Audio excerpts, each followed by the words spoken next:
Hey everyone, fascinating guest today. We're not only talking tech with the CMO of Implied Intuition, talking AI driven autonomous vehicles, but the future of AI and Gen AI in areas like marketing. Surbhi, how are you? I'm great. Thank you, Evan, for having me. Well, thanks for being here. Really intrigued by not only your mission and vision, but the work you're doing and your team is doing. Maybe start with introductions, a little bit about your biography and background and journey to your current role at Applied Intuition. Currently I'm the CMO of Applied Intuition. My background is electrical engineer. I started my journey as an engineer. I worked in small startups as well as large enterprises. I've designed the first Xbox One chip, the iPad chip, Mm. as well as the Snapdragon for Qualcomm. So I'm really proud of the project that I did earlier in my career. And then I shifted towards the business side, more onto the product development, product management, did my MBA and got more into corporate strategy, general management, and product marketing. Some of my notable roles were at Google Cloud, where I created a category on AutoML. It's a known thing in the industry. It's a category, not just a product that we launched. And really proud of the work that the team has done there as well. So that's about me a little bit. And yeah, looking forward to being here. Fantastic. Well, wonderful background. I also started as an electrical engineer, and here I am on social media. So you never know where engineering will send you. Before we dive into the world of autonomous driving software, maybe talk about your perspective right in the heart of Silicon Valley and how it's impacting AI, how it's impacting not just our business and personal life, but our professional life, maybe even in the world of marketing these days.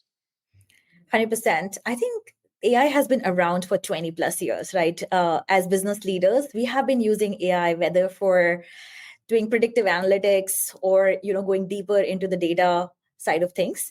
But now with generative AI, since 2023, it's like the whole world has turned upside down. I specifically see that in the marketing organization that AI is used not just by marketers from creating content, but also doing analytics and going deeper into creating campaigns and so forth. Um, at my previous company, where I was the CM of Yellow.ai, we were actually creating chatbots and conversational AI platforms, which were Mm. actually used on consumer side, like whether it's an airline company or banking, they were actually using chatbots on their website to create more personalized journeys. So that's another great way for lead generation and using technology and AI to further your marketing journeys. One of the mantras that I had, Ivan, for my team was to do not start with a blank canvas. The world has changed. Let's not start painting with a blank canvas. Let's start with something. And OpenAI has given us that power. There's this whole discussion on prompt engineering, and I'm really proud of like seeing through how the world has come through, right? All the way from text to like creating videos on Sora, video editing with capsule.ai. There are tons of things to be done out there. So I can give you more examples if you like on how we are doing that in my organization now and previously as well. Well, it's interesting. I mean, you are at the forefront, the leading edge of AI in driving software that will one day lead to autonomous cars. Hopefully, I think we're on the path. But how do you use AI in marketing? What are some of the tactics and techniques and tricks, if you will, that you use to market your software in a B2B context? Yeah, so our software at Applied Intuition, it's actually like something used by OEMs. It's a tier one, we are Mhm. a tier one software supplier to OEMs and other suppliers.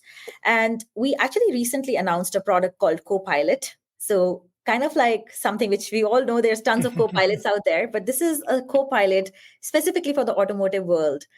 So imagine a time like if you are a car manufacturer and you want to sort of like understand road conditions, whether it's in snow or different terrains. Using this software, you can actually create these scenarios on the fly by using tons of data, which can be tagged data or also real-time data can be coming from the customer or something that is a synthetic data set that we provide. So that means that you're reducing your time to market in terms of testing, validation, and bringing more safe and secure modern vehicles on road. So that's the genesis of the software. And there's a lot of ton of work happening internally in terms of building amazing machine learning capabilities within our tools and making the software even more stronger to accelerate this journey of development of these vehicles. On the other hand, like my team being on the marketing side, we use a lot of tools outside as well. So there are products like Jasper, right? They have evolved from being just content editing to now using AI for doing a lot of content editing and copywriting and things like that.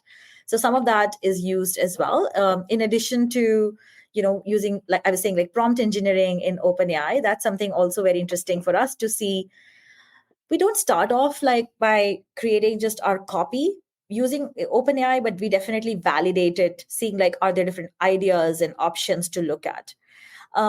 Because what's happening is if you just copy paste something directly from created these by which these tools are creating, you would not be able to get any unique value proposition. And as a product marketer myself, I really feel proud that we have to create solutions which are unique to the customer that we are talking to, right? So understanding the target audience and creating solutions which would matter to those customers are really important. So we use a lot of like different like customizations on top of it, but there is always sometimes a start point to trigger some creativity on the team as well. Yeah, I bet it's a fun experiment, if you will. Of course, we've all read about the challenges of developing autonomous vehicles in the news, but you have a firsthand view of those challenges. Where are we in terms of rolling out autonomous vehicles? And also, what are the challenges in marketing that software? That's not something that you can touch and feel, per se. Got it. Yeah. So I think the autonomous vehicle journey has taken us, I mean, it's a regulated industry. It's taken us along in terms of, you see Waymos on the roads in San Francisco. We have Waymos driving completely autonomous. I really encourage our listeners to come and, whenever they're visiting San Francisco, to take a ride, which is really fun and also nerve-wracking sometimes for the first experience. Somebody's crossing the road and there's traffic. San Francisco is a busy, high-density city, and these vehicles have been performing amazing in those situations, whether in high traffic environment or even during the night as well. So whether it's like up and down roads and different terrains, it has been doing amazing. From a mass market standpoint, we at Applied are actually taking our approach to doing more broad, because autonomy happens in all formats, whether you're hands-on, eyes on, hands off, eyes on, hands on, eyes off, hands off, eyes off, right? So there are different combinations, and these are called different levels of autonomy. Some of our vehicles already have some of the lane assist and some capabilities. There are vehicles on the road where you could literally go full autopilot and so forth. And I think as the world is more maturing, we've recently announced our stacks, which help automotive, manufacturers to go into exploring the breadth of that levels of autonomy with more safety and security. I think that's something which is the mantra of our company. The other part of the question you asked was marketing into those. I think software by itself, I've been on the hardware side and now on the software side for a few years. Definitely software has a different kind of like touch and feel to it. You can't really touch the product, but you can see the end product and the value it creates, right? So I think that's where our products come into feel. We are also very proud of creating like consumer experiences, and that is very native into the automotive, right? Whether you're looking at that big screen, like a display, over the head display in your cars, or actually like thinking about touching those screens or multiple displays in the front, in the back, in the rear, so there are multiple ways of thinking through what's your display looking like, how easy it is to play music from your Spotify onto your cars. Is it through an Apple Play? Is it native to the car? And how does that kind of like navigate your experiences? So that's something also we focus on. The other part is like the OTA piece, which is over the air, which means like your car gets automatically updated. It's connected to a fleet. Different OEMs have different models of how they're using the OTA, and that is also adding to the ease of updates to your vehicle. More and more, the vehicles are becoming like devices in your hand, like an iPhone. It's not like you buy a car and it stays like the same vehicle for next 10 years. with all this technology and the cloud technology in addition is creating a lot more dynamic updates to our vehicles, which keeps them current. Whether it's a software update on your Rivian, adding newer technology overnight. I mean, I really enjoy seeing that my vehicle is updated in the morning when I wake up first and it's ready to go. So that's really cool about it. Yeah, no, very exciting times. And you mentioned your technology supporting safety and compliance, which is great to hear. We've seen, some folks out there like Mr. Musk maybe getting a little ahead of his skis in terms of promises around autonomous driving. As a marketeer, how do you make sure you're not over promising or overhyping the technology, and you're balancing the reality versus the ultimate goals that you have in mind? Yeah, we are a very product first company. We truly believe in creating solutions which actually work for the manufacturers, the OEMs, and then deliver the value to the consumer. So we deliver the AI powered ADA solutions, which help our consumers and customers like shorten their time to market for generating next gen customer experiences and bringing more reliable and safe vehicles on road. We really sort of like promise on that. And that is why 18 out of the 20 top global automakers are using applied intuition. We serve into not only just on-road automotive, but also go into construction, mining, agriculture, and we also have a defense arm as well. So so it goes beyond just like the end user and consumer. We actually feel proud that we are bringing this technology to make a large impact beyond just the consumers, but also in the defense space as well. Wow, that's really exciting. What are some of the biggest challenges as you roll autonomous software out at scale? Obvious safety, but there must be a ton of challenges on the product side and also on the marketing side in terms of getting the messaging right into to the right people at the right time as they make decisions about their roadmaps, et cetera. Yeah. So one thing is like we obviously hire the best of the minds, entrepreneurial mindsets. We recently published a blog about the company. We have 31 former founders who work here. Wow. We have almost 80% of our staff, which is product and engineers. 50% of our staff is like PhDs and master degree holders from top technical universities. So that's something we definitely anchor on to make sure that we are building the best of the product out there.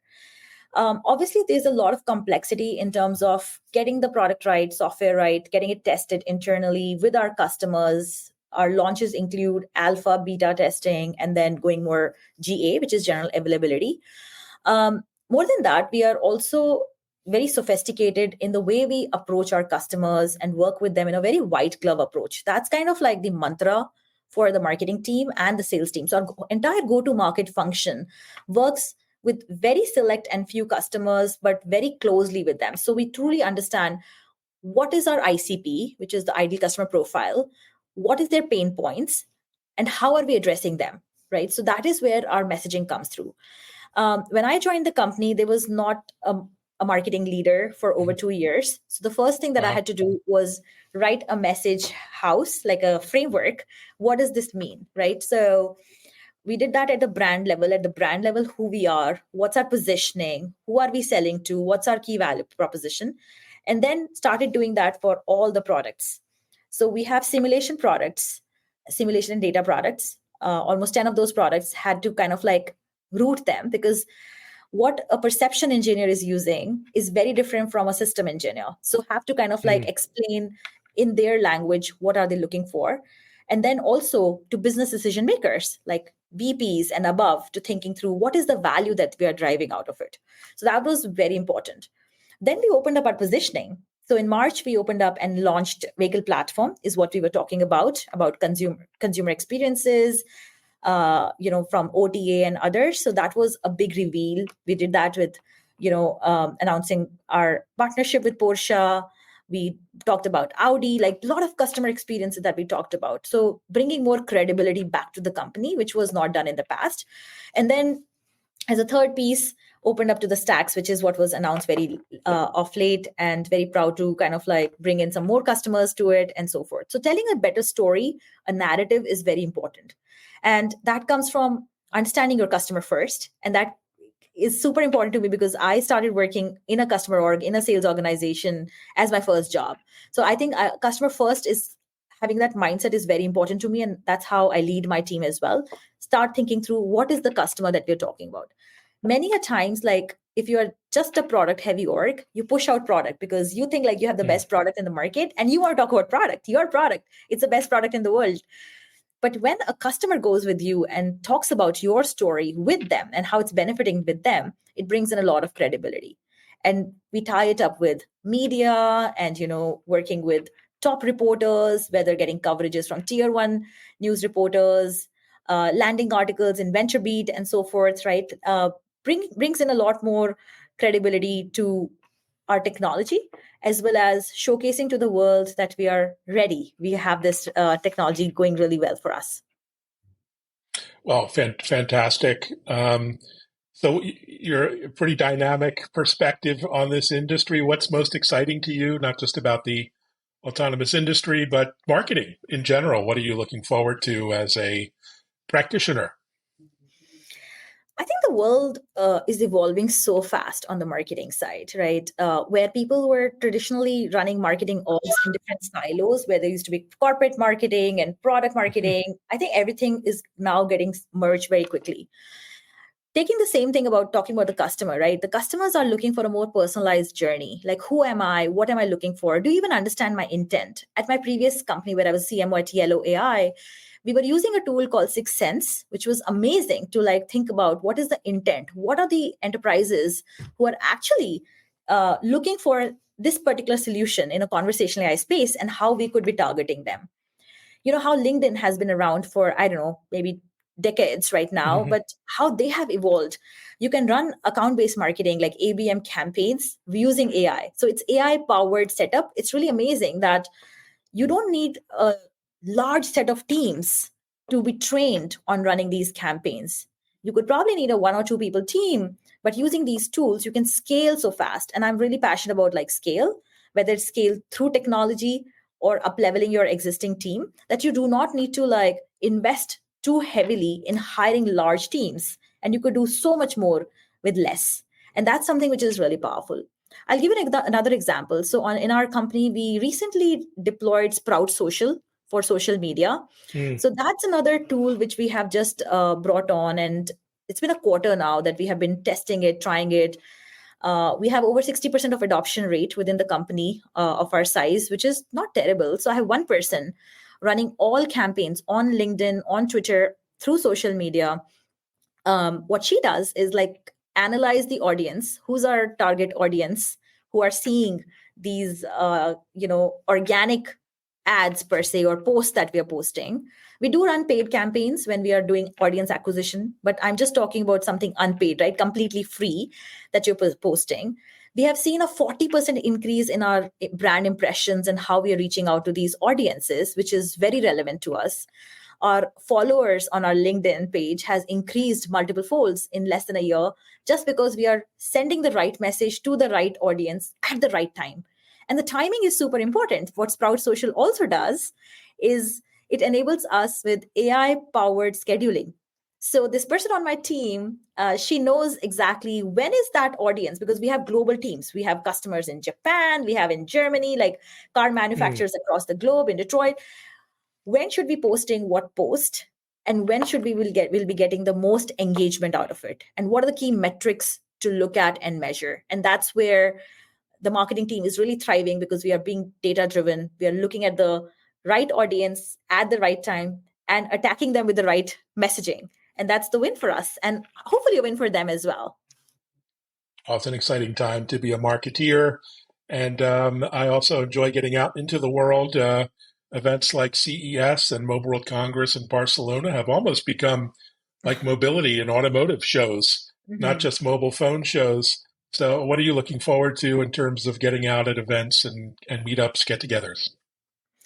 Great point. We actually participated in CES earlier this year. So 2024 was big for us for CES because we did a private preview and a reveal. Mm. It was eye-opening for me to just walk the floor and see some amazing showcase in the mobility section. Like you said, the I still remember like the ones from BMW, from Hyundai. That was amazing. Like Hyundai booth had a literally like a tank which was displayed there. Somebody was operating it autonomously, and the action was actually happening in a field in Texas, in an open field. So it was a kind of like agriculture scenario that they were showing, and it was amazing to see that in the show. I would say that for us, events definitely are a part of demand gen, but also a storytelling. We actually just last week did a flagship event called Intersect. This was our second year of running that in Silicon Valley, where we bring in luminaries and leaders and professors from top universities to talk about automotive software and AI. And it is an open platform. We are not using that as talking about just applied intuition, but really advancing the industry and having people have a neutral point of view and talk about it. So we had speakers like Sebastian Thrun from Mm. Stanford. We had speakers like Doug Field, and that was like those amazing fireside chats and lightning talks that people were able to see through and so forth.